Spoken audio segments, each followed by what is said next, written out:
back ready for another episode of Halftime Report. Happy to be with you. Got a full panel again here today. Frank, Old Money Hey, hey. Holmes, Gino from the left coast. Left coast. Market. I could say that joke 100 times and Gino would laugh every time. Like, First time I heard it. First time I heard it. You laughed the last time I said it too. Oh, really? Okay. Hey, when your memory's this short. Sorry, what was that, Gino? Same joke's funny.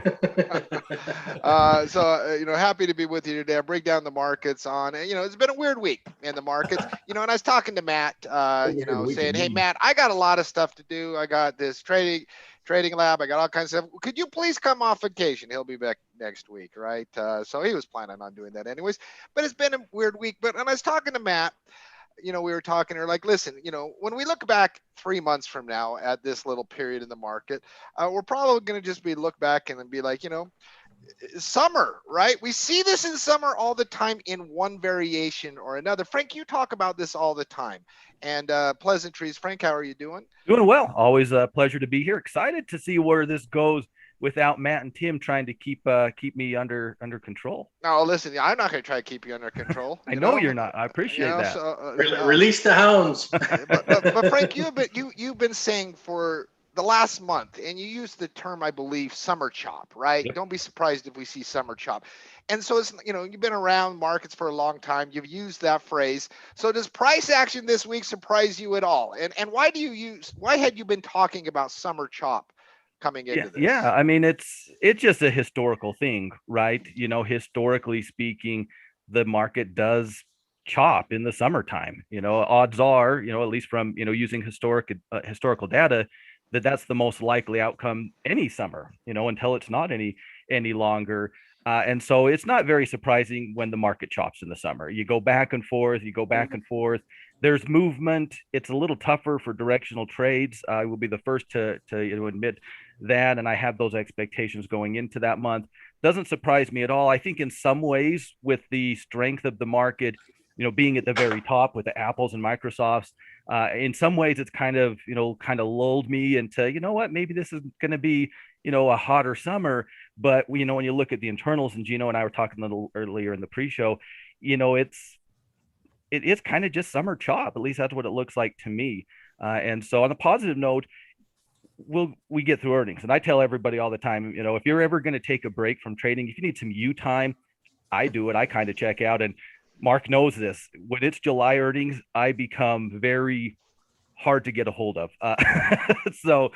Because that's the one time where I think kind of checking out, letting it reset, and coming back fresh after earnings is kind of, at least that's my MO. So when you think about the summer chop, it's just history, man. I mean, it's just what usually, doesn't guarantee it's going to happen again, but it's what usually happens. And so when the most likely thing to happen happens, how surprised should we be? How surprised should you be? And Greg, you've been for weeks now talking, and I just got to give you kudos on strategy selection and area of the market. We'll get into that here in a second. Gravitating towards defensive areas using strategies. It's been spot on. And has this chop environment that and you're now like, how has it influenced the selection of that, the area of the market and the strategies of the market? Yeah, so I really like what Frank had to say there, because if there's a Wall Street saying around, it's come along because, it's something that people have noticed, right? The old sell in May and go away kind of thing, the summer chop. The reality is you've got these institutional investors, they're spending their summers in the Hamptons, right? And that's not a joke. That's legit. I had a mentor who was on the Chicago Board of Exchange for better part of 40 years. And he was like, yeah, he said, I'm going there too. So, there is less activity. And we talked about this yesterday. There's less volatility. There's less volume. Even this downward, really sideways to downward action that we're seeing in the major indexes, it's really not aggressive. It's not fear-based. It's not volatility-based. It's nothing like that. So, but as for the strategies, when you get choppiness, you've got to use strategies that can work that way. You're not going to be doing straight up options, the directional options when you've got a choppy market, unless you're shortening your time frame in a big way, and most people are not. So, you start gravitating to these other forms of income, your cash flow strategies, things like that. They just work better in certain environments. I talked about this in a rookie blog. We talked about this the last couple of days as well in the halftime report here. There's a lot of strategies out there that just work better. For me, what I've been seeing the last few weeks is, the directional trading that I like to do. And again, I don't do as much of it as Mark or Frank and maybe Gino, but the directional stuff has just not been as robust as I like it to be. So I kind of default to, okay, what else can I do? And the things that I can do is I can create cash flow. I can still give myself an opportunity for some direction because there is directional plays, but I'm not going to focus as much on that area when I have a choppy, sideways, not a lot of movement, low volatility type market. And that's really what I'm seeing right now. There's no panic here. There's just, I think time. And there's no panic here, and we'll get into that when we get into the technicals in a second. But I like what you both have said. And when I was talking in my trading lab with the Vikings last night, it was like, listen, there are time periods where it's easy, where you got powerful themes, powerful technicals. And listen, you don't have to be a master trader to make money in those markets. Go long, you do it. Other times, we're in one of those other times, in my opinion. I've been in that stance for a while. And one of the things that have played into that has been, and Gino, something you've talked about this week and that I always try to pick your brains on, something you brought up in pre-production, how many stocks are above the 50-day moving average, right? Because it has been the theme of this week, a tale of two markets. Broad markets say one thing, heat map says another. And what are you seeing this week on advanced decliners and stocks under the 50-day moving average and whatnot, Gino? Yeah, so that's the thing, a tale of two markets. We've been dwelling on this all week and over the last couple lounges and shows we have on our website. The market cap, the Apple and Microsoft, and for a while there, Amazon, until it pulled back last few days, was making the market go up or making it look like it was bullish. But when you look under the surface, we've had the last 4 out of 5 days where there's more decliners than advancers. And what that means is more stocks are down than they're up. Monday, we had more advancers. Like currently speaking, the net result right now is the declining stocks. There's 427 more declining than going up. Another way of looking at that as a ratio is there's negative or 1.3 down for every one up in the New York Stock Exchange. 1.3 down that's not a big difference. It could change by the end of the day. It's just we've seen 4 consecutive days like that. Even if we started out positive, we finished negative on the AD line. So that is 4 straight days this week where there have been more losers than winners in the market. Right. So it makes you wonder, is it just a pullback? When things pull back, they pull back to support. Traders use different short-term moving averages like the 10 or 20-day moving average. The 20-day moving average is very popular. A lot of stocks have broken that. And then you have something that's catching up that's right behind it, the 50-day moving average. It's a little slower. And so I checked those. And right now, the last read is looking at the NYSE or looking at the total market index.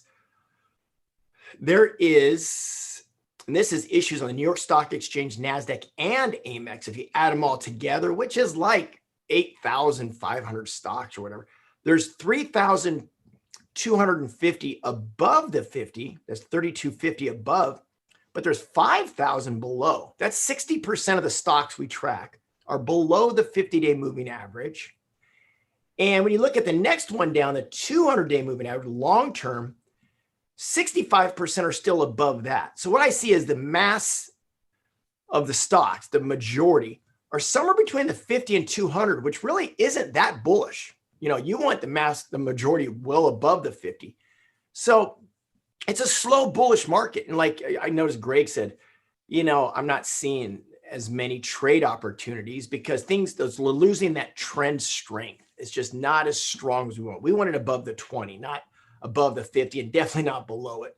So you start to see a lot of these smaller names. So why is the market bullish? The bigger names are making it look bullish. The big names are above the 20-day moving average. They're holding it up. It is the tale of two markets, just like you said, Mark. It's a tale of two markets, and let's break down the technicals today. Let's go to the S&P 500 futures as we always do. That top-down analysis, which hasn't been as powerful in a tale of two markets, right? Where the relative strength. But what are you seeing on the chart? What are you seeing on the chart, Greg? Yeah, it just kind of looks like a little bit of a rollover, like we talked in pre-production there. This looks to me like it's exhausted, right? It hit another all-time high. Little bit of exhaustion here, just rolling over. You know what I mean? Not a ton of volume down here. Just somewhere in the average neighborhood of volume. Actually, maybe even below average.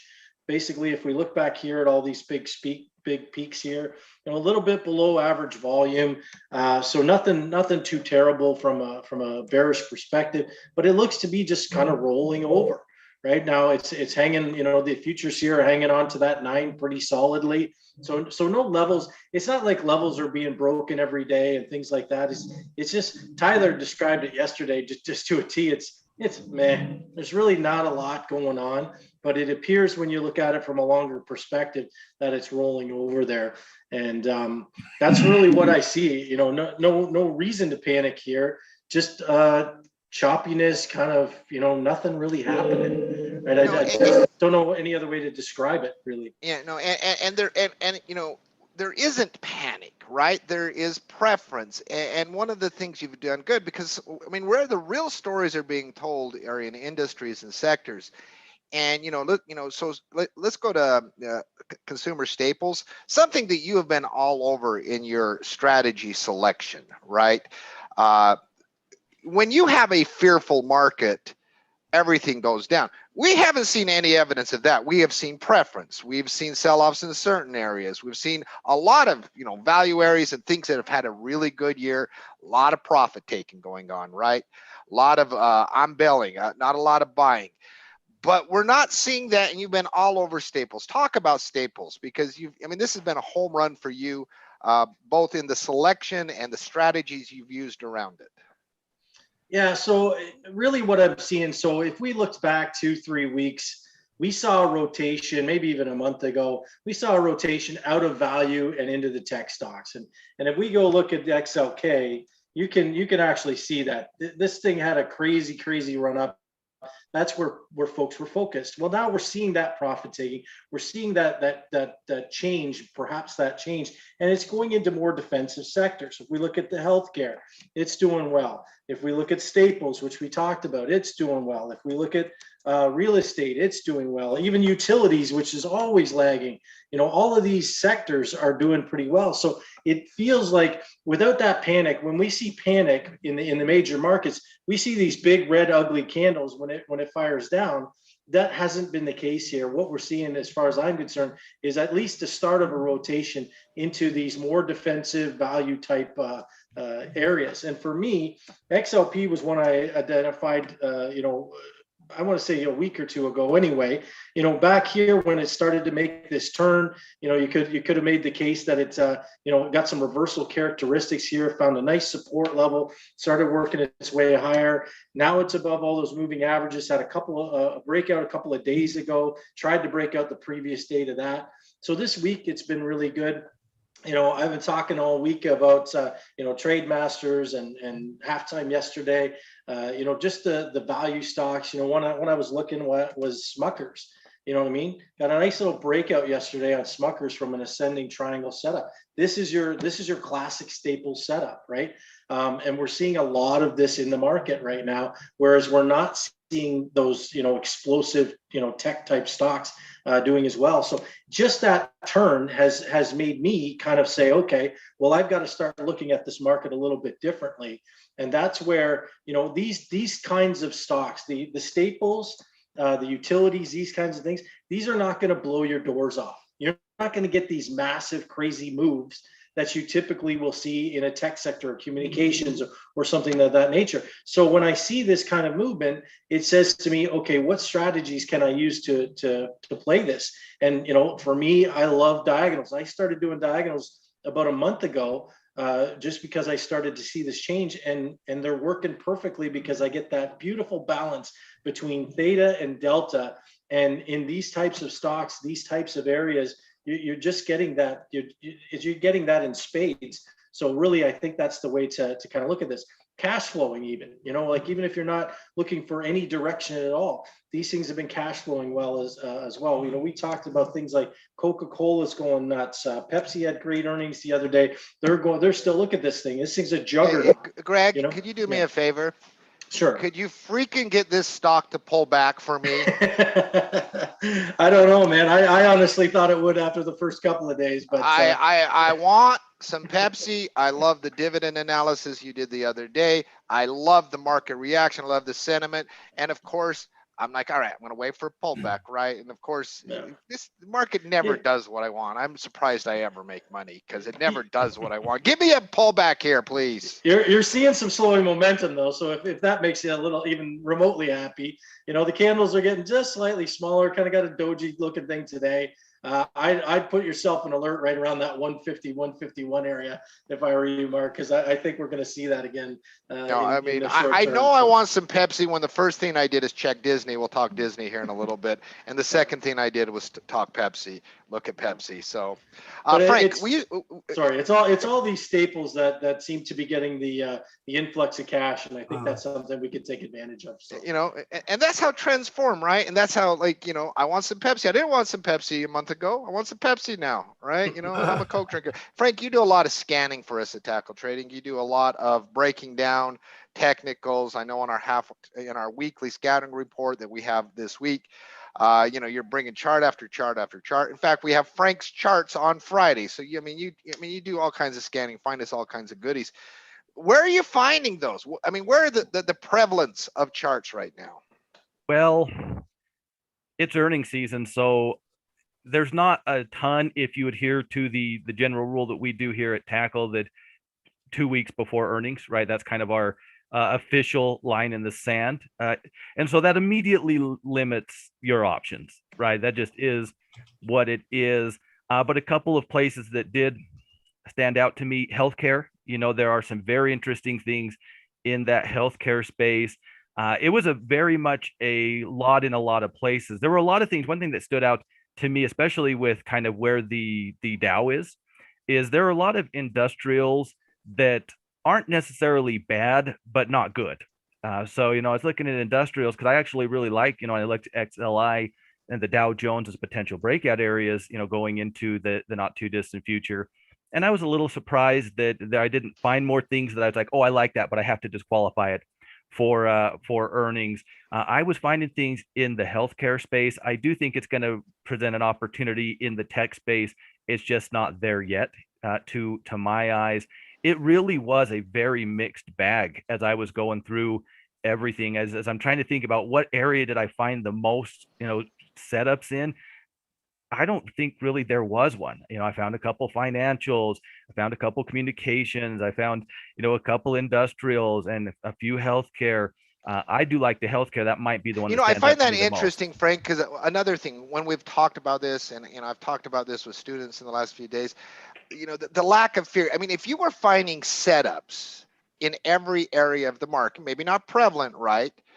I mean, how bad is the sell-off in any one area, right? I mean, it's not mass, right? It's preference. Other than energy, it hasn't felt mass. Energy, has that feel. I mean, you look at energy and, even for, maybe a watch list for midweek, I just have a hard time seeing, how technically that can shape up that quickly. But yeah, I would say outside of energy, that's exactly what I saw. It's a matter of, it might not be good.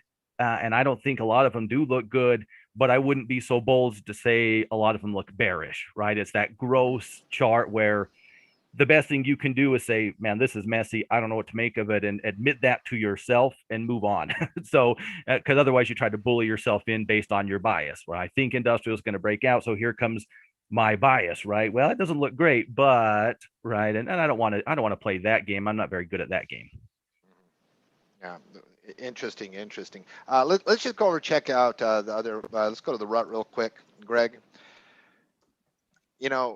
Rough week. rough 2 weeks, and I have a lot of small caps. It ain't been pretty the last couple weeks, but here we are coming into a support area. Do you see any slowing momentum here, Greg? Yeah, so if you just look really, really, really short term here, this recent pullback here, you got 3 days for the pullback here. Big hammer candle yesterday, trying to put in some kind of doji today. Definitely a double bottom from yesterday as well. So you've got technical patterns. You've also got some old support back here. You've got some technical patterns that could cause this to reverse. But right now, this is a wait and see, and that's really what a doji is, right? It's a battle between the bulls and the bears, and they're still battling right now. We saw this green 20 seconds ago. Now it's red. I think you're going to see that battle. But realistically, from a very short-term perspective, you've got slowing momentum here. Big candle, smaller candle, smaller candle, and now you've got formations that could act as reversal candles. So you've got some short-term support here. I personally think that the longer-term support's a little bit lower here, 2110. But really, we've talked about this a lot this week as well. Look at what this thing does. It has a personality to it. Up to the high, down to the bottom, up to the high, down to the bottom. This is just what it does, right? And sure, maybe the highs and the lows change a little bit. In this case, the highs haven't changed at all, but the lows have. This could be your area. We talked about this yesterday. I actually, if everybody remembers correctly, I acquiesced to Tyler yesterday. He was planting his flag yesterday that this could be the turnaround, and I agree. This could be a spot where it heads back up. Well, and I also, and I want to get Frank's take on this, because this influences my decisions. I have these things called decision points where, guess what? They involve decisions, right? I'm not a big marketing name thing. As a decision point, I got a decision. One of the influences I have is that when you have a rising major moving average into a support zone, if you give me a monthly chart, and Frank, you and I have spent more time than two humans should in their lives talking moving averages, right? I don't know if any two human beings have talked moving averages more than you and I. And I don't say that as a good thing necessarily, right? No, Maybe it's just a thing. Obsessive. It's just a thing. Just a thing. All right, so I got a rising 9 coming into this consolidation pattern, right? Looking at monthly charts. Can you see a bounce here off the rising 9 helping solidify that bottom zone? Yeah, if you made me make a trade on the rut today, I'd bet on that support holding. Luckily you won't make me. I think we probably want at least a little bit more, other than very short-term slowing momentum, as Greg pointed out. We've not really seen any real signs, but that is a strong support zone. As Greg said, these guys do have a personality, and I expect that personality to be dominant, right? So I'd expect the most likely outcome here is whether it's right here or a little lower down in that 21 range, or where that 200 or where that 9 monthly is. I would expect that level to fight for you. I think the question becomes, are you comfortable going in off of that low, right? Are you comfortable betting on that support level? And I think that will depend on your systems, right? I'm much more momentum based. So, sometimes I want to kick myself, but when it gets to support, I always wait for something, right? And then ideally, this is the thing. Ideally, we come down to a support level, we hang out for 8 days, the moving averages on the short term come down, and then we break out of a short term. That is always what I want, but I never get what I want. Well, every now and then, it doesn't hurt to ask, though. It never hurts. Because, that would be nice to see the rut. If you're thinking about playing off the bottom, whether that's, starting the bull put side of your condor, a directional play, whatever it might be, I think what you would ideally, or at least what I'd ideally like to see, is rally back into that falling 9 on the daily chart, get a little bit of selling and create that higher low, thus creating that good old fashioned bear stop out trade. Well, I just I've been saying for like 5 weeks, sell the rip, buy the dip in things, and people sometimes forget to take profits in selling the rip, because to the moon, right? That mentality. But buying the dip, I just don't see any fear in this market, and so things that are coming down to support levels, I got increased interest in. Oh, I think so. And whatever your plan is, even if it's something of, hey, I'm seeing the upward movement, off of support in the rut. Let me go find some small cap companies that held up well and are breaking out, right? So I might use it a little bit. I love that differently than idea. someone I love else, that idea. but we So can use that to our advantage. I think that is a great idea. Greg, anything to add, sir? Yeah, I'd like to make a note here too. And again, I go back to the personality of a stock, personality of an index, whatever you're looking at. This tends to have kind of a more of a V-shaped move to it, right? So we could see this. This could be that V starting off, right? Obviously we need some more. I hate you, Greg. You won't give me a pullback in Pepsi, and I always miss V shapes. And so this could be the start of that. Now, personally, I would not expect this. I would expect this maybe to pull down to here and V shape, because it's done it once, twice, 3 times, basically where it broke out before. But imagine if this took 3 more days to do that. That 200 moving average would be right on that line. That would be a very, so the support that Frank talked about, well, now you've got a very strong moving average on a daily chart, helping you hold that support. And I think that's another reason to add, saying, okay, yeah, it could hold support there. Now, again, I'm as conservative as they go. So I'm going to wait for, obviously, the bounce, the V, if it's a V bounce, you just typically looking at this chart, you don't really get a lot of sideways chop at the extremes, right? So at the tops and bottoms, you don't get that sideways out of here. So I'd still be looking for that kind of V shape. But when you see that, wait for your confirmation candle to push up. Like this could be today, right? This could be that, or it could be tomorrow. Yes, technically Monday. But when you do, that's when you can start to go look for those other opportunities. Yeah. And it doesn't have to be on the index. It can be stocks within the Russell, right? And I think, the combination of that and Frank's advice is good. Like, I'm a big, huge believer in top-down analysis. Does the index or sector chart tell me to do something? If so, go look at relative strength chart patterns in small caps, find those trade opportunities, because if it holds the bottom here, those technical setups will do really well. I think that's really, really good advice in looking at your small caps. Let's just take a look at the Nasdaq real quick, then we'll transfer over to commodities. Obviously been a strong exhaustion. Anything to add here, fellas? Not much. Go ahead, Greg.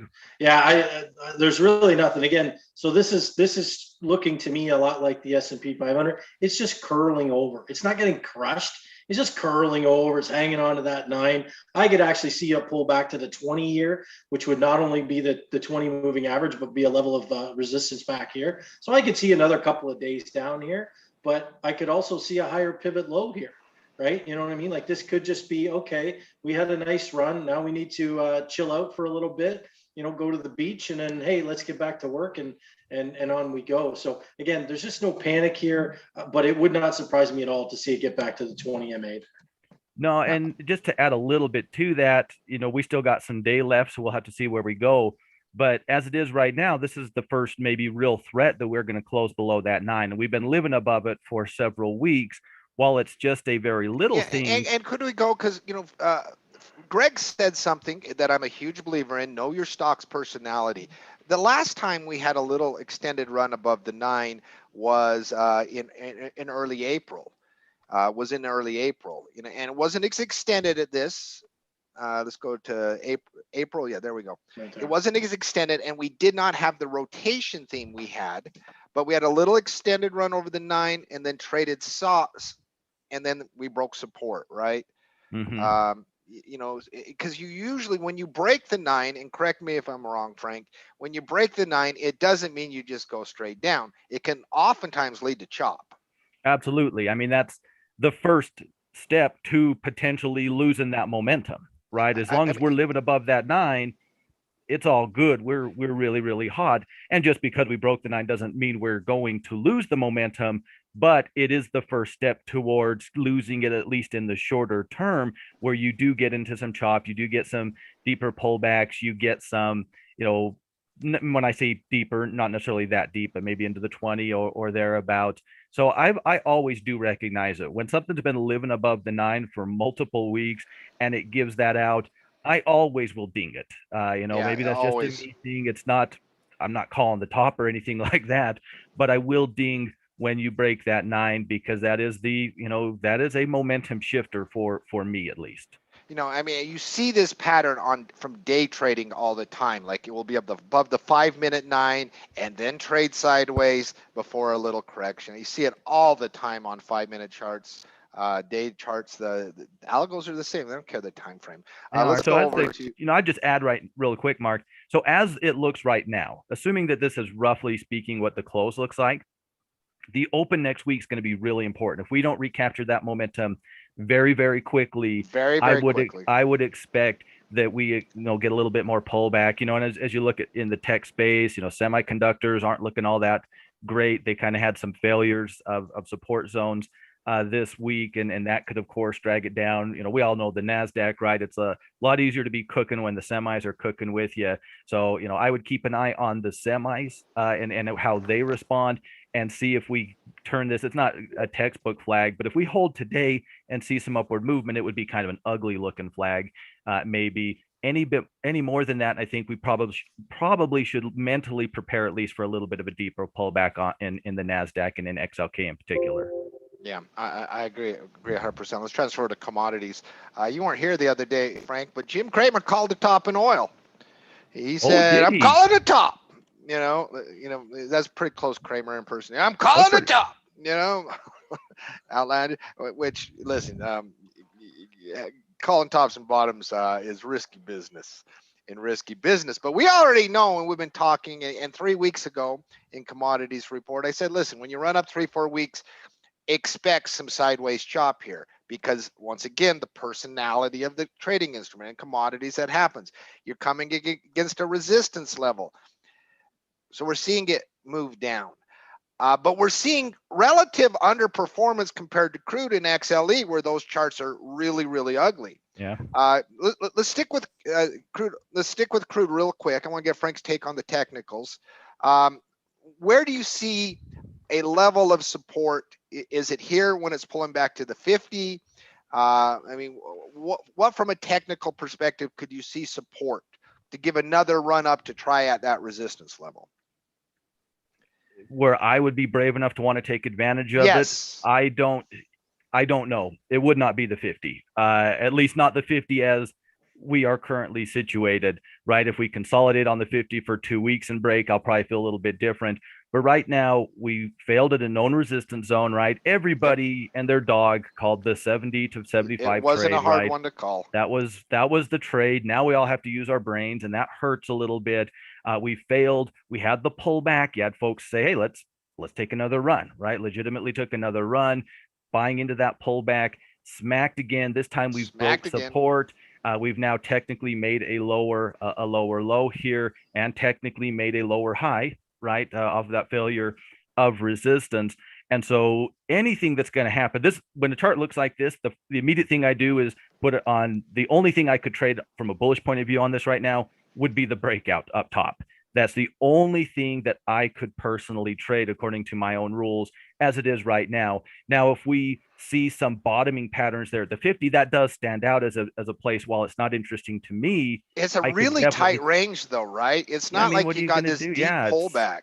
I exactly. It's so even if we do bounce, then we run into falling moving averages, old support as new resistance potentially. We still have to deal with, I mean, we've got a lot of evidence to say that it's hard to get above approximately, $76, right?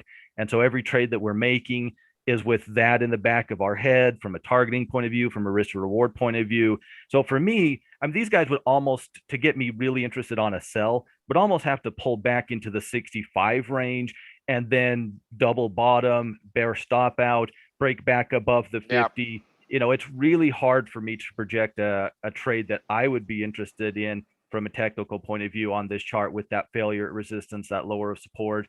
We're pretty tight. Anything I do, I have to assume that 75, 76 zone is still going to smack me anytime I get too terribly close to it. So if I'm not day trading this and trying to capture, some of that volatility that way, which I'm not, I think it's a leave alone. Right now, I think personally, I think it and energy are leave alone from a swing perspective. It's just not deep enough to get interested in the bottom. Those tight consolidation patterns are tricky. Greg, you seeing anything? Got anything to add on it? No, I liked Frank's last comment. This is a wide enough range for me that I'd like to day trade it, or like in a, a shorter time frame, see if there's something there. You know what I mean? Get a few breaks here, 72. You could get into, like I said, a day trade with the futures here, if you have those skills. But from a swing trading perspective, yeah, you're just sitting there in consolidation now. Maybe this hammer candles, holds today and it heads back up there. But really, from a swing trading perspective on a big contract like this, is it really worth it? Probably not. I personally think that it could hold here. It was old resistance here, new support.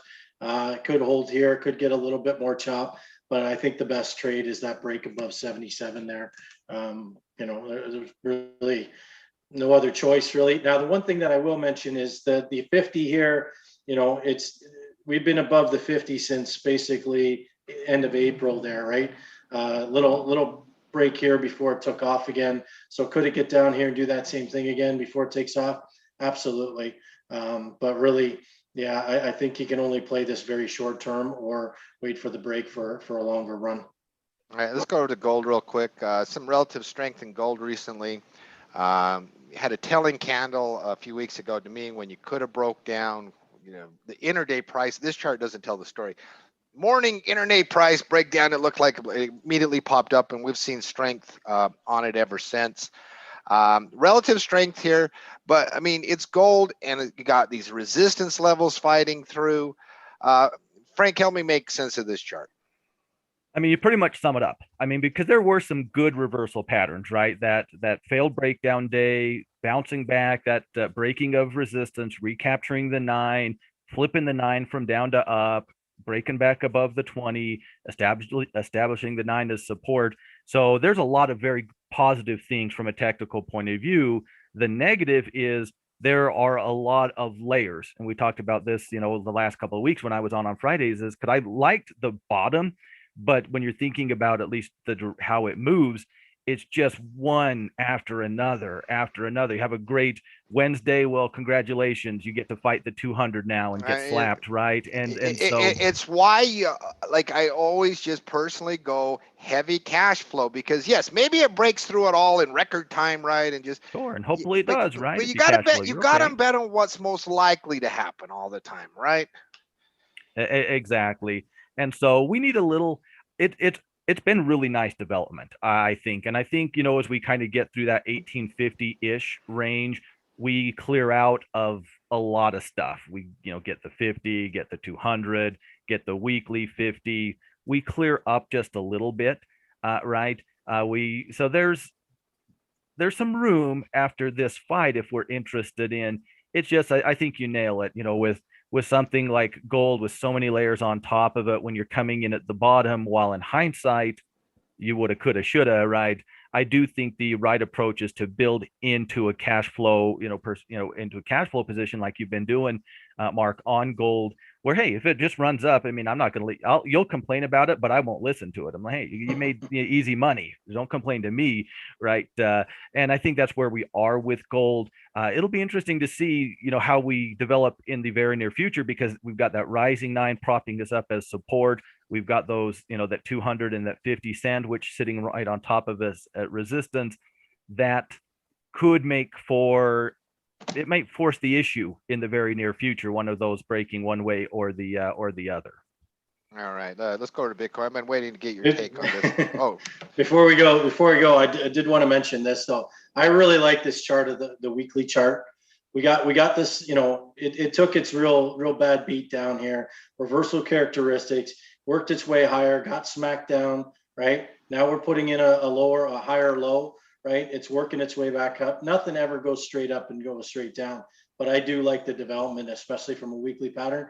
The last hurdle really to clear here is that 50, and that's exactly where Frank said was 1850. You get above that, and I think we're working our way higher for sure. Just kind of thinking this out in my head, Greg, to see what you guys think. So because I agree, that is good development on the weekly. Things make sense why it's fighting the way it's fighting. What I like to see, this is what I always call the pullback of the pullback, right? I would like to see some selling come in. I'd actually like to see gold lose the battle short term at that, the 200 and the 50 on the daily chart. but not by much, end up creating a higher low and then breaking that high, which would now, of course, line up with that, 1850 that you're picking out, and call that a breakout. I think technically, if we get the right development, that could be very appealing to me, but it's probably at least one more week before I would feel like I could say that with confidence. Yeah, even a pullback to the sorry, Mark. Even a pullback to the 1800 here, and a pivot. That would be, I think that would be good too. Take another run at that 200 and that 50, but do it from a position of strength, right? Yep. So, like I said, and I would like to see it hold the 1800. I think that's an important level. It's a round number, but yeah, if it pulled back another couple of days here next week, and then found its legs after that, I think that would be very constructive. Cash flow as all of these things develop is all I heard. 100%. Yeah, that's definitely a good way to apply it. Strategy. Frank, like in our conversations on moving average, who coined the term pinch? You or me? I can't remember. I honestly can't remember either. It was too long ago. But anyways, Frank and I, in discussing moving averages and moving average theory, one of us came up with the term pinch, and that term pinch described when you had a falling or rising moving average that was tightly coming against a support zone if it was falling, or a resistance zone if it was rising. Got a classic pinch here, Frank. Yeah. Horizontal support at around 30,000, falling 9, falling 20, specifically that falling 9, really, really, really close. Something's got to give. How are some ways this can play out, Frank? And give me some highly optimistic and highly pessimistic scenarios, because this is a major battle from a technical perspective. Right. I would agree with that. Even without the moving average, that just adds more fuel to the fire, right?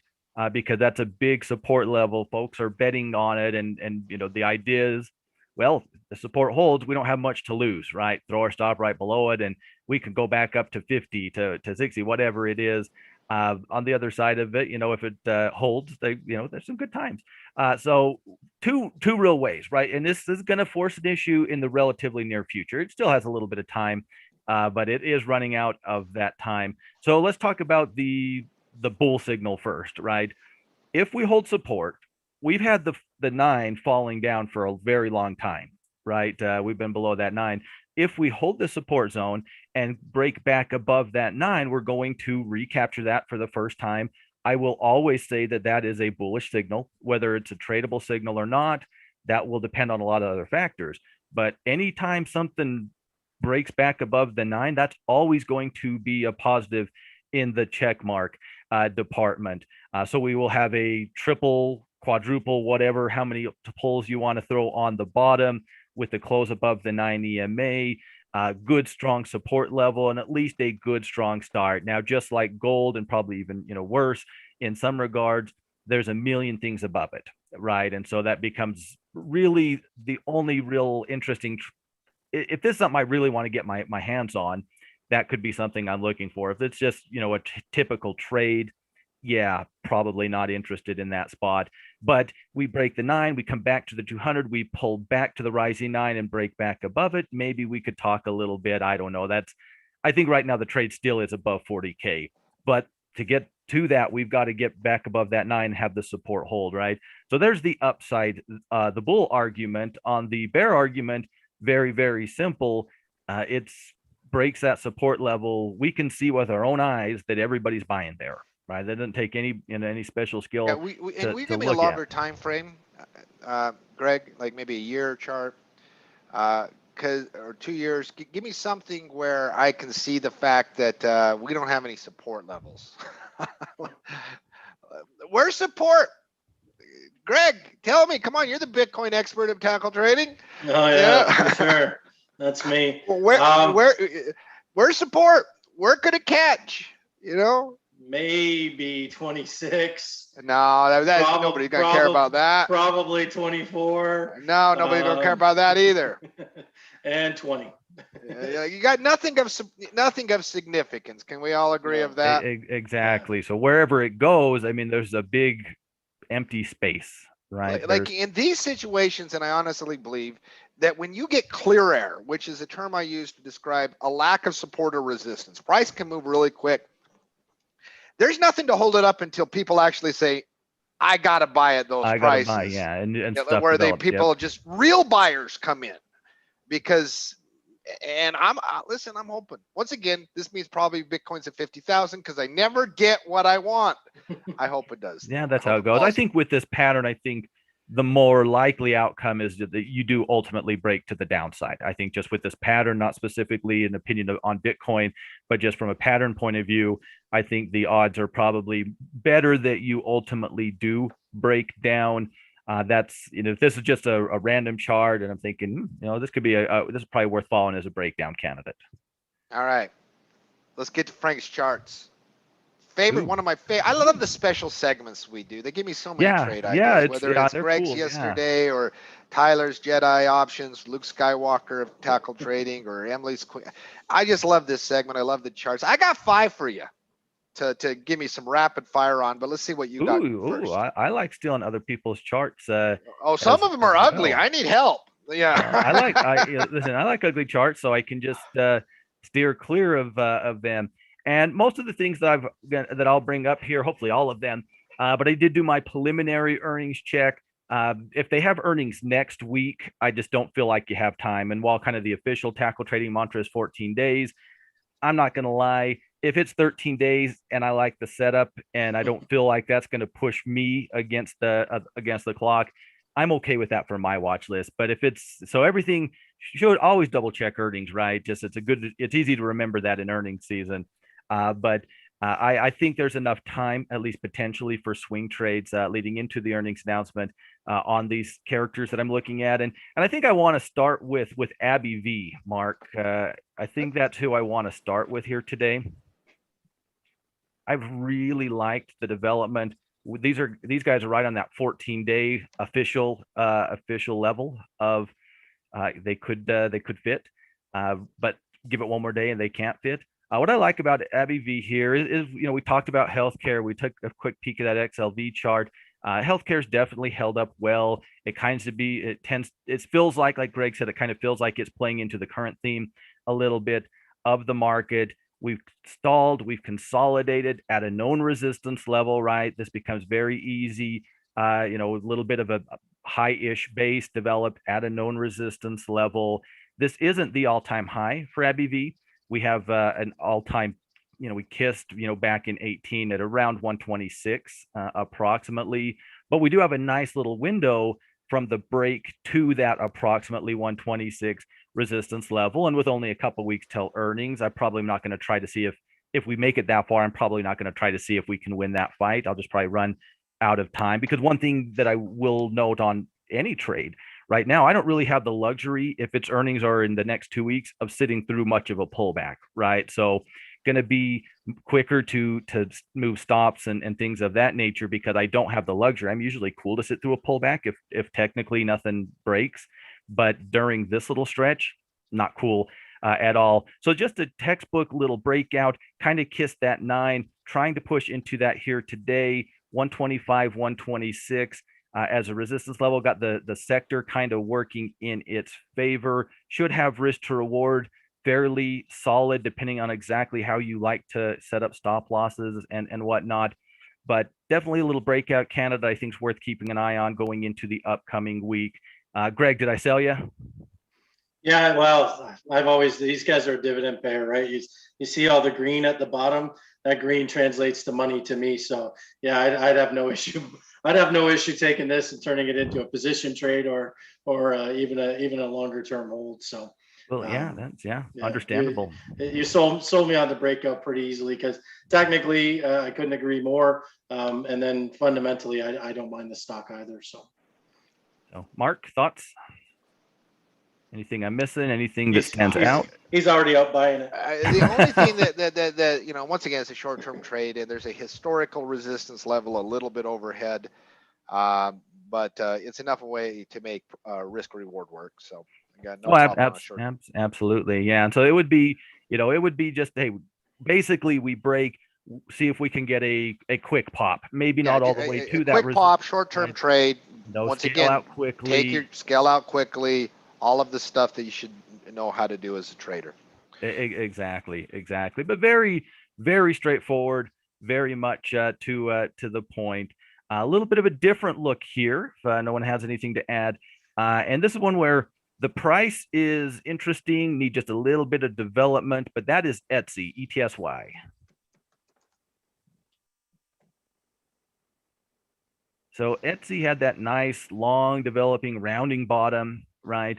Broke out, had a really nice pop, has been pretty much kind of in the pullback stage really ever since, kind of topping out, right? And now we're kind of working back into that old zone of resistance, which happens to be lining up with the 200-day moving average here. Now, unfortunately, to get to this point, we've had to show some relative weakness in the short-term charts, right? And that's where we got to turn that around, right? And so this is one of those charts where we need a little bit of development between, all of these moving averages that we're hanging out right now. If these guys just take off, I mean, maybe you could, think about it if they broke the trend line or whatever. But I think what we're going to want to see with a chart like this is, and it's got a little more room that it could go to the downside, not much, but it could pull back just a little bit further. But we want to see kind of like the rut, right, Greg, where we kind of have that higher low developing here today. It's really early, but we are seeing a little slowing momentum on the intraday. If we could get just a little bit of an intraday dip, say going into Monday or Tuesday, but hold that support level, take out those moving averages and that resistance zone, little bit of room, not really any significant resistance, got, a tick at 200. You've obviously got that recent high at 207 or thereabouts. But basically playing as a little triangle pattern, just need a little more intraday development so we can actually get a good entry point. I think the weekly chart's interesting here. It's one of the reasons I love major moving averages. I mean, look how it came down to the 50 weekly and just lived there, right? Yeah. I mean, that plenty of chances to go down during that stretch, right? I mean, that it was tested. It could have easily broke. It didn't. Algos just bought up. And you oftentimes in these reversal patterns don't just go to the moon. You have that little run, right? But then you see that little pullback because things can't, it's a check. It's a reality check. It's like, all right, hold your horses. If it can regroup here, it's interesting. It's really interesting to me if it can regroup. Yeah, absolutely. And it might, we don't have a ton of time, before earnings, got a few weeks before earnings. So that will play a role. But I think ideally you maybe want like a little weekly doji next week, right? And then, breaking the very next week earlier. And that chart's fascinating to me because when you look at price action in May, if you just look at the daily chart, which is why I always use multiple time frames, it's like, why is it finding support there? Why is it so? That's a weird pattern on a daily chart, right? But below moving averages kind of hovering, but algos, they're smarter than us. They can use all the time frames at once. They absolutely can. They can process a lot more. Go ahead. I like that this is actually setting up with an ascending triangle with a moving average, which is unusual. Mm-hmm. Usually you're getting candle bottoms and things like that. It's an interesting pattern on the weekly chart. It really is. It is. Yeah. So even if this pulled back, like you said, just a little bit more and got another bounce off of that 50, you're still in that ascending triangle break, which would be fantastic. And if you get past the 200, 201 there, you're looking at 220.25 for your next resistance on the weekly chart. So that's a nice little move. All right, what you got for us? An interesting chart. All right, we got to look at Autodesk, ADSK.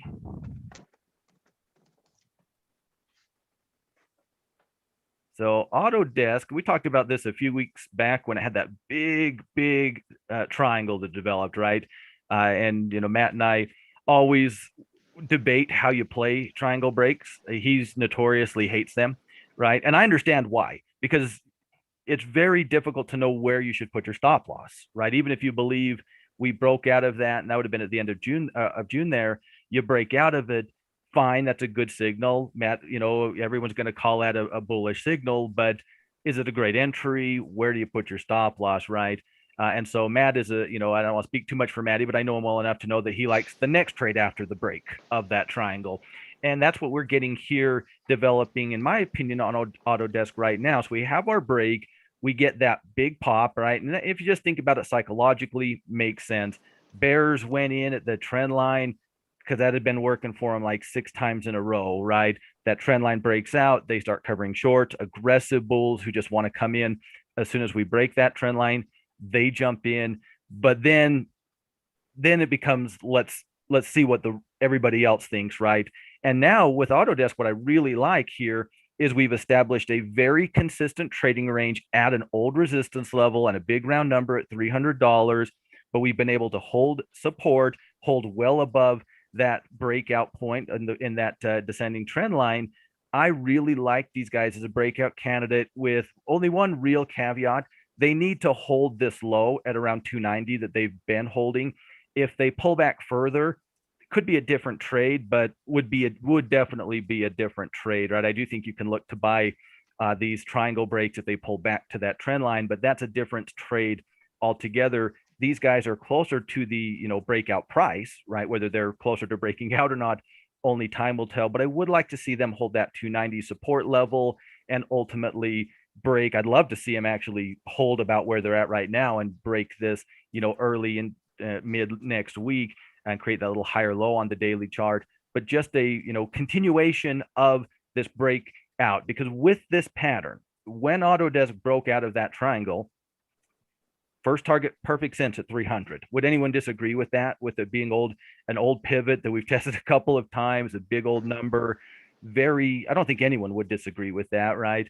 But really, the only real reason I'm trading that pattern or looking to trade that pattern is I'm expecting this to work back up into those highs, into that 320 range.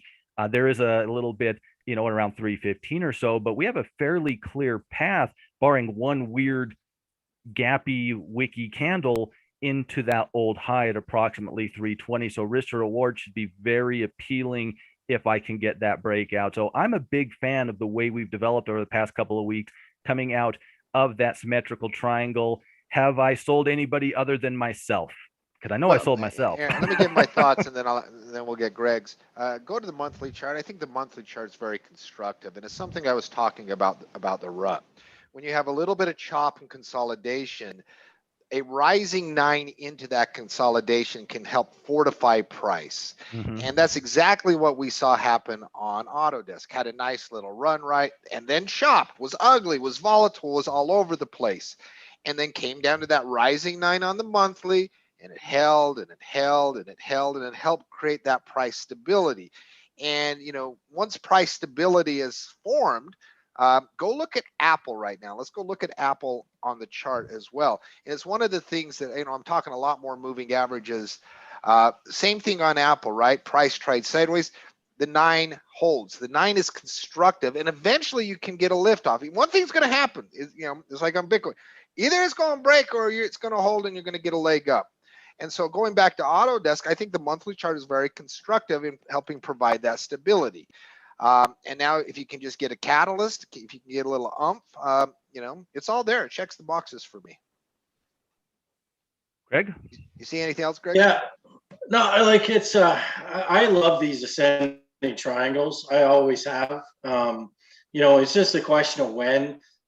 Sometimes you're going to get these false breakouts, a couple of false breakouts here.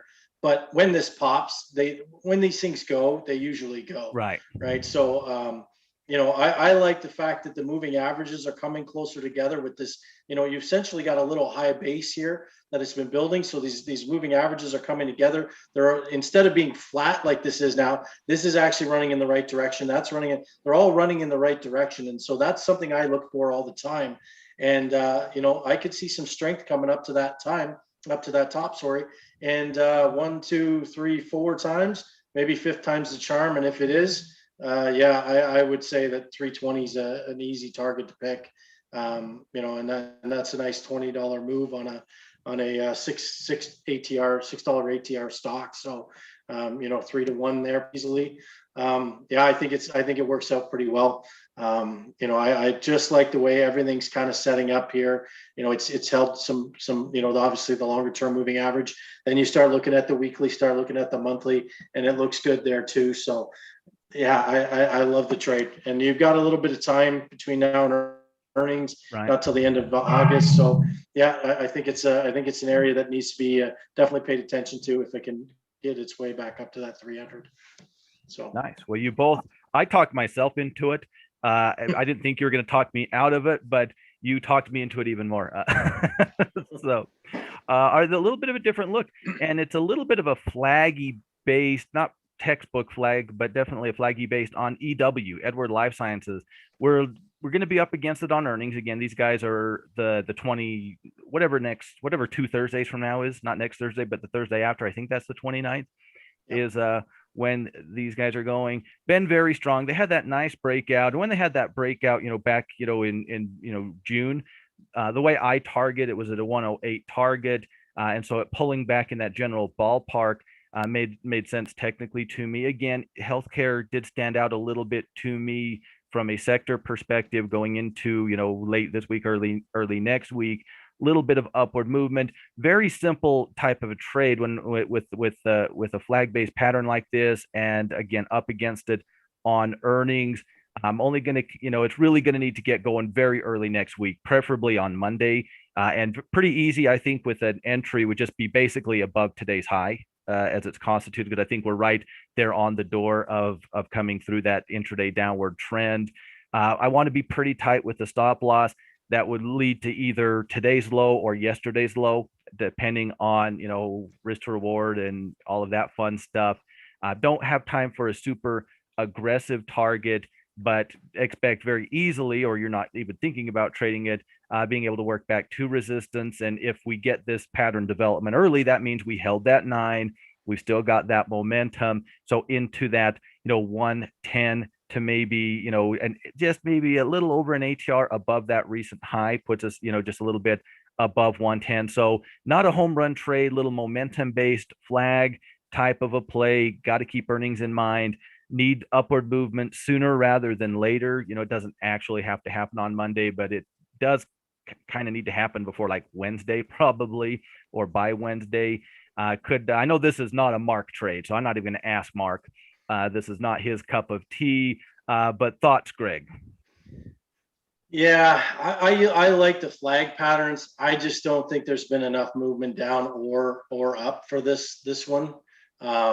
Myself, it's not a trade I would take, but I see what you're talking about. And the one good thing about this thing is, we had a flag pattern there, right? Nice breakout, right? Breakout to the another flag pattern here. Nice breakout. Oh, sorry, fast fingers. Another breakout there, right? So this has been showing us that flag patterns in this particular stock. You look at personality, they seem to work here. So yeah, could this be a good trade if it wasn't up against earnings? Right. I think it'd be fantastic. Like really, if you kind of started to do a pay range here on your flags, you've got some really, like, you moved from 100 to 105, right? Then it moved, pulled back, and then it moved from 103 to 100. So you're getting a $5 move each time. So if you're getting in above this here, I would think that you have a potential to get up to 112. Now the problem is how long does it take, right? And it doesn't really seem to take that long with this guy. So I see the personality, I see it. I don't know. For me, it's just not a trade I would do, but that's really the kicker. If I had 3 weeks, 4 weeks, it would be no brainer. But believe me, I understand all too well. Have I told you, Greg, that I hate earnings season? Have I ever brought that up? Just about an hour ago, actually. Yeah, well, I'll probably do it in another hour too. It is pretty common for me, but I mean, and that is a legitimate concern, because I think technically it's hard to argue against the chart, right? The chart does the talking, but we are up against it, and it's the worst kind, because if its earnings were next Friday, it'd be easy. No, nothing. I don't want anything to do with this, but they're basically 2 weeks away, and it's right on that edge, right? And one of the many reasons I hate earnings season, because I have to debate whether that is the case or not. We'll see where that one goes. One more thing here. Does the slowing momentum between the flags concern you at all? Because I noticed we got a flag there. We got a run. We had the bigger run, and then not particularly, in part because that first one was really a breakout, right? Cup and handle. I mean, there was a lot going on there, right? Yeah. So we flagged into the break, and then we broke itself, and so that was a pretty decent little breakout candidate in my estimation back when that happened. And so I'm kind of looking at the next flag beyond that. Whether or not I should, is probably a fair debate to be having. But because that was the first trade of the breakout, that's kind of how I'm reading that. Yeah, fair enough. Yeah, that's a good call. All right, let's do one more, and then I want to get your take on one. All right, good deal. One more. Can I do two? Just one, I won't even do anything. Yes. One, I'll be really fast. Okay. TMO. Now, this is definitely a post-earnings one. We got them, not next week, but the week after. But this is certainly something worth keeping an eye on. A lot like Pepsi, right? They had that known resistance level. These guys have a very strong resistance. This is a beautiful breakout chart to my eyes. But I know with this pattern, I mean, I'm going to debate the Edward Life Sciences one, but I know I don't have my time on this one. I know myself well enough to know that.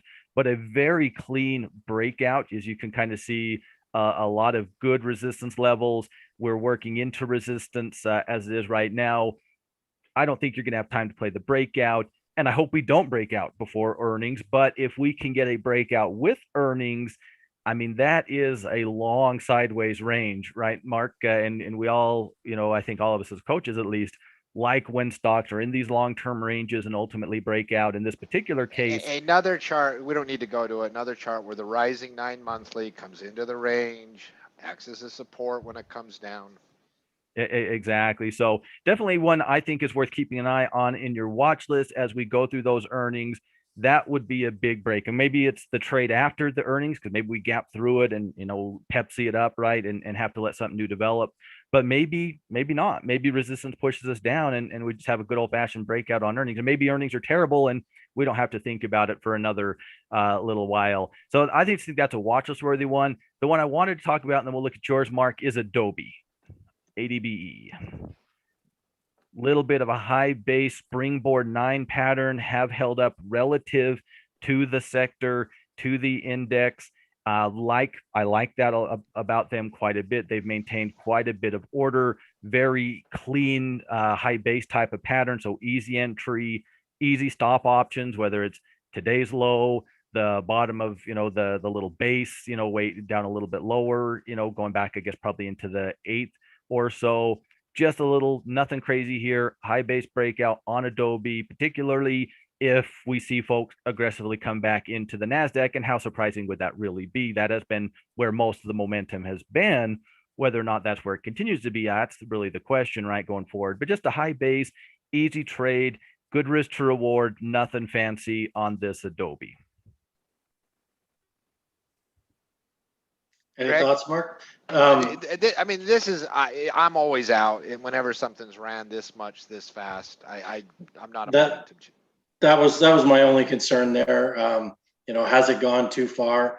It's on stretches, not quite that much before, but then it kind of stalled out. It's obviously it's trying to chop sideways here, which would allow the 20 and the 50 to kind of catch up. There's a lot of distance between that 9 and 50. So it really kind of, as far as I'm concerned, needs to catch up a little bit. I see the trade. How would you play it though? Like I'm not buying a $611 stock myself. I think you'd have to play this with an option probably. Right? I think you'd go either way. See, I'm very open to it now that there's no $0 commissions. I'm very open to small positions on the stock itself. So if you wanted to go that route, make it very simple, very easy, buying it, at approximately 612 with a stop loss at approximately probably 599 or something about those lines, might only be a handful of shares. Obviously, we could go an option strategy too, and I think a lot of people would do that. But with the $0 commissions, I'm perfectly fine if risk tolerance is, hey, I could risk, $50 on this. Why can't I go buy 3 shares, right? It's Adobe. I'm not gonna impress anybody with my 3 shares of Adobe, but I'm not trying to impress anybody on an Adobe breakout, right? I'm just trying to see if I could take advantage of it. So I think there could be ways that we could play it. And I know that you don't have the luxury of that same conversation in Canada, Greg, which is probably why immediately you're like, you got to play with options. But here we're spoiled in the States. We know $0 commissions, not to rub it in, but not to rub it again this week, but but no, it is what it is. Like I said, I get it. When you're not paying commissions, it makes a big difference, because if I had to pay the actual commissions on this, I would have to get a hell of a move to start offsetting some small positions. But anyway, yeah, I think there's probably an option trade in here somewhere. Again, my only concern would be the same as Mark. Hasn't run too far. It's in overbought territory here, but you know what? Hey, maybe like earnings is nowhere to be found by the looks of things. So maybe you get some sideways chop. Like I said, all these moving averages catch up a little bit. Get out of this overbought territory here, then I think you've got a trade there. So, all right, Mark, you're up. What do you got, Mark? Give me Disney on a weekly chart. I want me some Disney, and I want me some Disney bad. So Disney has a catalyst earlier this week, Frank, or maybe I just whatever. I want some Disney, but what I know about moving averages, and it's not showing here on the chart. It must be a time frame thing, but the 20 weekly. Yep. Let me. Sitting right on top of us, somewhere in the ballpark, we're about 183. 183, and I don't know why it's quite showing. Let me share screen real quick.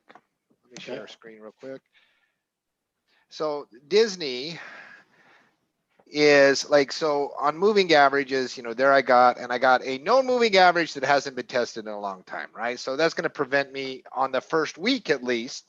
Frankie, the study we did, that first test of a moving average is massive. So I'm like, all right, I got something that I know not to go directional on this week. But after you get that and it's not surprising, got slapped back down. I mean, that's just normal gravitational pull on moving averages. But now we get that first test out of the way. Yep. Now that we get that first test out of the way, and Greg, will you share again and go to the daily chart? Sure. Now that I get that out of the way, because I sold a naked put at 172 just to do something, be like, listen, I need to do something while I wait for this to play out. So now that I get that out of the way, what am I looking at here? I mean, what am I looking at? Potential entries, everything that could happen. Obviously, I have a breakout, right? Clear resistance level. It breaks free of there. I'm in just because that might be my last chance. Are there other setups that can occur over the next couple weeks on Disney that I should be on the lookout for? I will say two things. I don't think Disney's a great swing trading stock, but I don't think that's what you're talking about. No. And so I do think that there's an interesting potentially developing, it's close, right? But basically we had the breakout and we're kind of Cody special on it, right? Snapping back, at least it looks like that's what we're trying to do. While I think your best signal is going to be the break of this weekly high, right? And I think that's where we have momentum coming back into it. We'd be breaking some old resistance as well.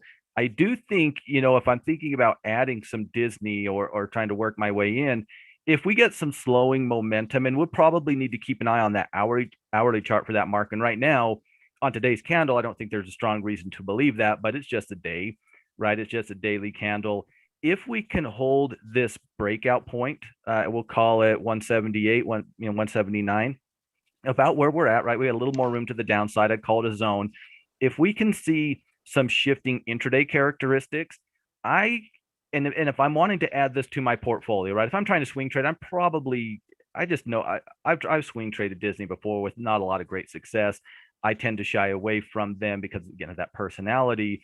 But I think we could at least entertain the notion of scaling in, front running that breakout, particularly because we've had that first test, right? That if we hadn't had that first test at that 20, I don't think we could have this conversation, but we have, right? So if we see, say, a smaller candle on Monday into a doji on Tuesday, doji on Thursday, some upward movement, that probably gives some really good development on that hourly chart. And then maybe the idea of, hey, let's stick our toes in the water. Maybe it's not half the trade. Maybe it is. Maybe it's a quarter of our trade into the bounce, and then add to the position on the actual break itself, which would be the better signal. And that would be really good development, even if I wasn't interested in playing the pullback, because then that means I've created higher lows. I've already got the higher high.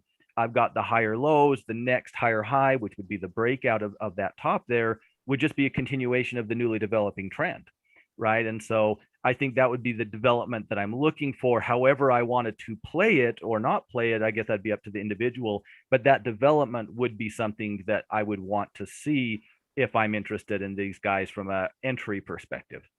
I gotta have the mouse. I got to. I get this every once in a while. I'm like, I'm just in. Just how do I play it now? Understandable. What's my entry, right? Understandable. And you want to be greedy. I maybe you shouldn't, right? But I want to be greedy. I want to maximize my decisions. I gotta say this, Mark. Can I throw just something in really quick? Tim's not here for me to at least take one easy shot at, and I'm going to use you as his proxy. Dude, I'm wearing collared shirt, Tim. Exactly, your Tim. Right? So we had that big breakout at around $44 on Disney back in the day, right? That all-time breakout. And we're talking, I mean, that was a major breakout. This is back in 12 or 13, where it had. Frank and I actually traded this. I know. They go to a monthly chart. You got like $1.25, and that's why I was going to take a shot at you. No, this was you know, I made money.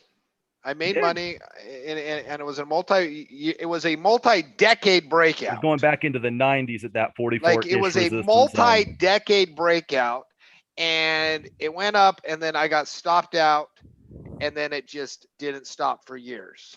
It doubled. Mark did catch $1.25. I caught a buck or two on it. Hey, it's better than not catching any, right? My stop. There's a reason I no longer am a swing trader. Fair enough. Yeah, that was, we all have those, right? Those trades that wow, I nailed it and I got nothing for it, but a good story. I guess a good story has to count for something too, right? I made some money on the multi-decade breakout at Disney. There you go. I just still the prettiest breakout I've ever seen. 5,000 times more. It was a beautiful breakout. Still the best trade breakout I've ever seen. And believe me, I looked at a lot of charts. I don't want to own the mouse, but I gotta say he's put a lot of cash flow in my pocket. So I want to give a nod to the cap to the mouse because they don't pay a dividend. So I'm not interested in owning them.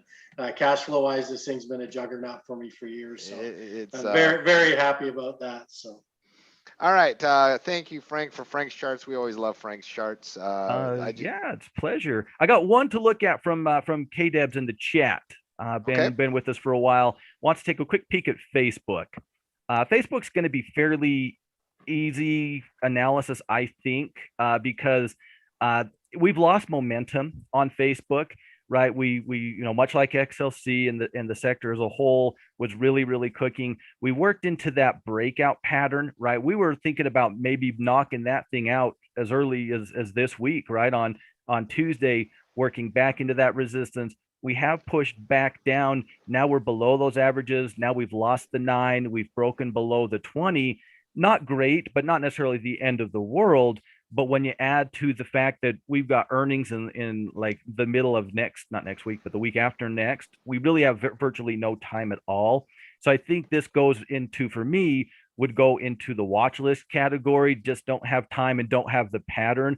I need some development that could happen relatively quick, right? If we establish a little floor, hold this low, put in another inside candle holding the same low on Monday and Tuesday showing some upward movement, there could be a technical development that would be nice to me, but I just don't have the time, right? It comes back to, things like EW. At least I have that momentum, and I know if I don't get it early or if it gets taken away from me quickly, just walk away, right? With Facebook, because I have to reestablish that momentum, and I have even less time, albeit just one day, I believe, not anything significant. It just is going to be really hard from a swing trading perspective because I just don't have the time to let that development and then the trade work itself out. As it is right now, I still think that a breakout above that resistance level at around 360 still remains very attractive, although that's not something we're going to have to think too much about in the next day or week, right? Probably. I still think that's a viable trading opportunity. If we hadn't kind of given up these last couple of days and failed at those moving averages and technically, although briefly and haven't closed below it yet, taken out that previous low from back in the 8th, I guess it would have been the 8th. Maybe it could be a different story, but this is one of those that immediately goes into still interested in the breakout, ultimately may be interested in something that develops before the breakout, but because of where it is and when their earnings are, probably have to let that one play out. So that would be my thoughts on it personally. I don't know if Greg or Mark, you're seeing anything different at all from that point of view? My trading system, how I do it, when you lose short-term momentum, the next thing I'm interested in is the 20 weekly. a pullback to there, which is clear down about 315 right now. So, interested in that level, but yeah. And one thing I will say, KDebs, is as I was, scanning through the communication sector today, Google was holding up pretty nicely, but as a whole, I was not overly impressed, at least when we think about it on the daily chart. You look at the weekly, things are still looking fine, right? Just pullback phase. But in the very short term, it looked like some of those stocks in that sector do have a little bit of work to do. I might be wrong, but that is what it looked like to me. And I think Facebook is a very good representation of a lot of what I was seeing on those daily charts within that sector. Anything to add, Greg? Yeah, if earnings weren't so soon, I'm the type of trader, I don't mind playing these bounces between support and resistance if obviously if I have enough time and if I have enough movement here. This ATR is 7, let's say 8. And between here, 342 and 358 is 16. So you don't quite have that 2-to-1 if you had absolutely perfect entry and exit, which none of us have. The only thing I think I could do if I was willing to play between these bounces would be intraday entries and things like that. It's just not there for me. It hasn't shown me anything. By the time it confirmed to the upside to get above that 9, then you don't have the risk reward. So as far as I'm concerned, much like Frank said, you got to play the breakout up here. That's really what's happening. And yeah, you got to wait and see if it comes down and tests that 50. So that's kind of my take on it. Hey, Kate, did I mention I hate earnings? You may have heard that once or twice, but I do hate them. I'm looking forward to it being over. I'm looking forward to doing some fishing the next 2 weeks. I will be doing some of that. Well, and earnings season is going to get in full force the next few weeks, and we'll be all over the halftime report talking about the significance, talking about these Tele2 markets, doing all that. For now, we're going to wrap up this week with final thoughts. Frank, any final thoughts heading into the weekend? Yeah, it's earnings season, right? So one, be prepared for fewer trading opportunities, right? I mean, we ran into it on several just things we were just looking at today, right? That's going to be really, really normal for us. So keep that in mind. Remember the management side. I always like to remind myself as much as anybody else this. It's really easy to say, I don't have time to take a Facebook trade before earnings and just, I have to remember to check the earnings date, right? I'm going to do that. I don't have time to sit through much. I don't have time to sit through pullbacks or consolidation periods. So I do need to be considering that in the management of my trades, which is, again, really annoying, right? I like to give things time. I'm a pretty patient dude, but I don't have the luxury of that during earnings season. So be mindful of that. Like I said earlier, if you ever want to take a little time off as a directional trader, this is a great time of year to do it, in my opinion. Don't get too aggressive is always my opinion of how we should trade. Follow the charts, like follow the charts, follow the activity, go with the flow. It's hard to swim upstream, and don't be picking on yourself too much if you find that your directional trading is a little less than it was during April or something like that. When we get into the summer and we do get a little bit more chop, most of our, I know me, my directional trading percentages are not as good. That this wasn't my best week ever, and it's pretty normal when we get into the summertime. So don't beat yourself up too much if you're seeing some chop, because you're not alone. You have friends seeing it with you. Greg, final thoughts. Yeah, I hate to be a broken record, but it still holds true for me. Strategy selection, choppy markets. You gotta have other tools in your toolbox. For me, it's cash flow. For you, it's cash flow. For Frank, it's fishing. You got to know your market and you got to know yourself. And I think if you can work on those two things and improve in those areas, trading becomes a lot more fun and a lot more lucrative. So for me, like I said, I'm cash flowing the heck out of things right now, waiting for the market to decide what it wants to do. If it wants to go aggressively down, I'm okay with that. If it wants to go aggressively up, I'm good with that, because I'll change tactics. But right now, as far as I'm concerned, just make sure you match the strategy with the market conditions. Yeah, market conditions foul underneath the surface, but that has a way of working itself out. And especially when you look back in time, you'd be like, what was I worried about on July 13th? Yeah, Because when the exactly. chart, just like what was I worried about on, things have a way of working out at time. Never panic, always keep it cool, apply your system. My final thought is in 1 hour, Commodities Report Live, in which I host, and then Mind of a Trader Closing Bell. Going to go over a lot of ideas from a cash flow perspective at the end on Mind of a Trader, the Closing Bell, after we do a little jaunt around the boring world of commodities. But boring is good in commodities. If something exciting is happening in commodities, something probably bad happened in real life, or something good, maybe, who knows, whatever. But we'll do that in 1 hour for pro members. You can find that on the events page at Tackle Trading. And if you are not a member of this community, and listen, it's a great place to be. It really is. Check us out. Store tab, 15-day free trial. That's it for the halftime report this week. Tim will be back, and I can go back to hoodies and being just me. There you go. Again. You go. You see, now you've now learned that it ain't easy being Tim. Right? It isn't. It is not easy being Tim, and my snarkiness can go back up next week. So yeah, I imagine you've had to be nice all week. I have. I've had to be polite and nice. I'm glad I'm not going to be part of the halftime report on Monday. You're going to be taking it out on folks. I know you. I'm going to be lobbing grenades. Nice. Snarky grenades. All right, everyone, have a wonderful weekend. We'll talk See you, to you Team soon. Tackle. Take care, everybody.